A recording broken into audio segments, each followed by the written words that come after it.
Nosotros somos creados con capacidad de decidir y elegir, al extremo que podemos elegir rechazar a Dios.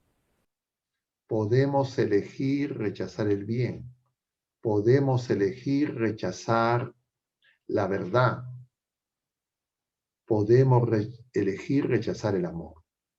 Podemos elegir nuestra condenación. Tenemos esa posibilidad. El Señor no nos manipula, ni el Señor se arrepiente de habernos dado ese don que es la libertad. Pero nosotros tenemos que tener conciencia y saber que además de nosotros, las criaturas humanas, actúa el enemigo de Dios y de los hombres, que son los ángeles caídos, Satanás y sus huestes, que actúan justamente para que nosotros usemos mal la libertad. Entonces, la libertad necesita de la verdad. Sin la verdad no podemos ejercer la libertad. Y la verdad tiene que iluminar nuestra conciencia. Y la verdad tiene dos alas, la fe y la razón. Sin fe no podemos vivir en la verdad. Sin la razón no podemos vivir en la verdad. Necesitamos de la fe y la razón. Y nuestra fe no es contraria a la razón. Y por eso es que nosotros podemos iluminar dando argumentos de razón y dando argumentos de fe. Y no deberíamos aceptar, porque es un atentado contra nuestra libertad, que nos impidan anunciar nuestra fe, que nos quieran amordazar y cuando mencionamos argumentos de fe sean descalificados. Porque si es que descalifican nuestros argumentos de fe, ¿por qué no descalifican con igual énfasis sus argumentos de sus creencias meramente humanas que no tienen ni fundamento científico, ni en la razón humana, sino son simplemente respuestas a sus gustos y a sus deseos, a su mero querer y a su mero deseo humano? Lo que impide que nosotros seamos libres es el pecado, es la mentira, es la falta de verdad. El Señor por eso nos va a decir que la verdad nos hará libres. ¿De qué tenemos que ser liberados? Justamente de lo que produce el pecado. El pecado hace que nuestros deseos, nuestros gustos, nuestros apetitos, nuestras pasiones se impongan sobre nuestra razón y sobre nuestra voluntad. Y claro, los gustos, los deseos y los apetitos no permiten discernir el bien del mal, no permiten discernir la verdad del error. Entonces nosotros tenemos que tener claro esa falta dicotomía y esa acusación falsa de creer que nosotros no somos partidarios del libre albedrío ni partidarios de la libertad y que en ambas cosas hay contradicción, porque nosotros, entre comillas, estaríamos impidiendo el ejercicio de la libertad de las personas humanas. Y es que la libertad humana no es igual que la libertad de los animales, no es igual que la libertad de los seres irracionales.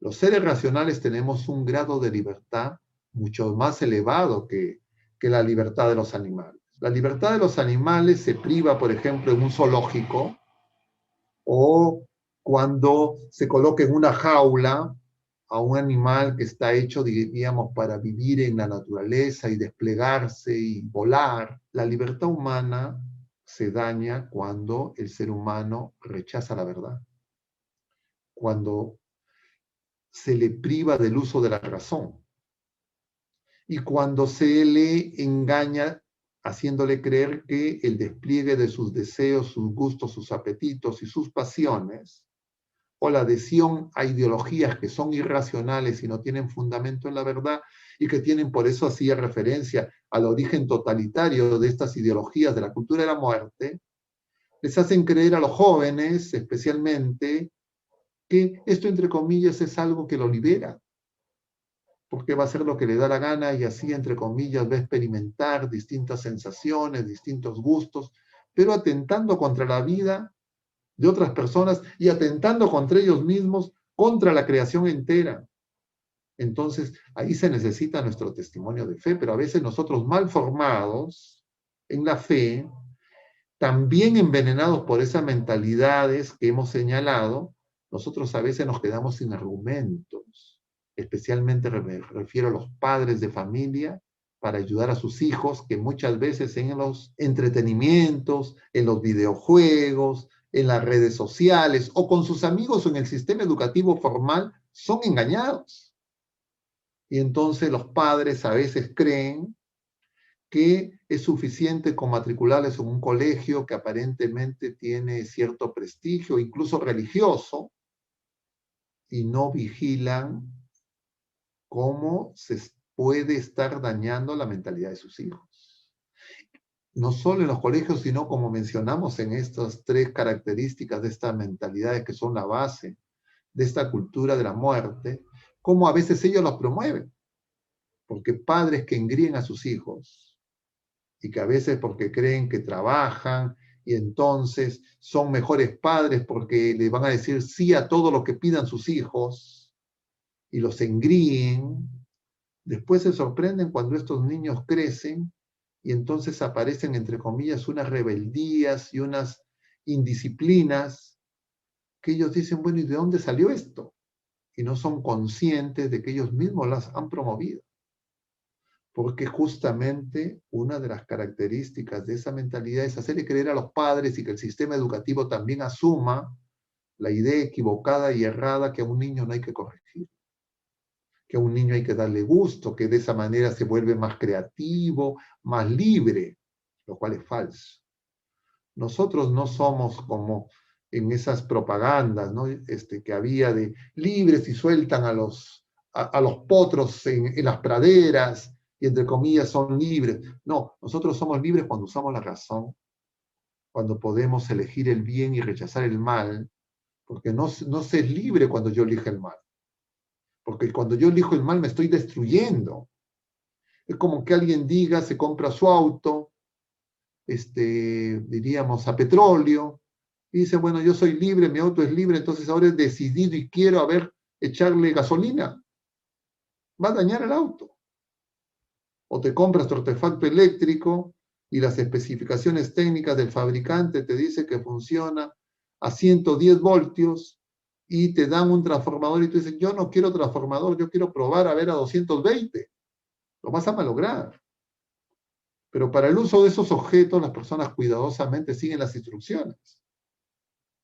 Pero a veces, para nosotros decidir, creemos que no tiene ningún sentido. Y eso es lo que mencionábamos en esa mentalidad que llamamos, pues justamente, entre comillas, absoluta, sin ningún vínculo.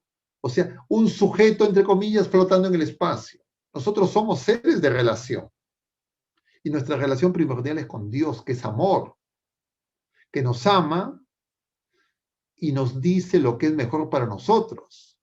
Pero cuando un niño, un joven, que cree que está haciendo, entre comillas, uso de su libre albedrío, de su verdad, porque él está, entre comillas, quiere decidir todo y experimentar todo, entonces pues por eso salen los políticos a decirle que desde jóvenes ellos fuman sustancias que se sabe que son dañinas para el cerebro y cuyo comercio no es legal en el Perú. Pero no aparece pues el periodista, el opinólogo que le hace ver ese error, sino se presenta, entre comillas, como un ejemplo. ¿Para qué se hace eso? Justamente para dañar la mentalidad de otras personas que de repente están consumiendo estas sustancias y pueden creer que no tiene consecuencias negativas.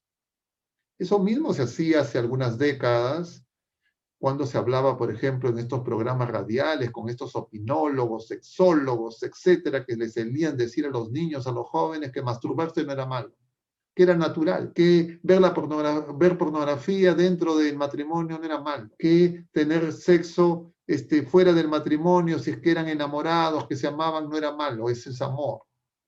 Entonces, claro, de esa manera se cree que la libertad humana es una libertad absoluta sin ningún límite. No existe la libertad sin límites. La libertad humana no es libertad sin límites. Nosotros no somos absolutos, nosotros somos criaturas, no somos Dios.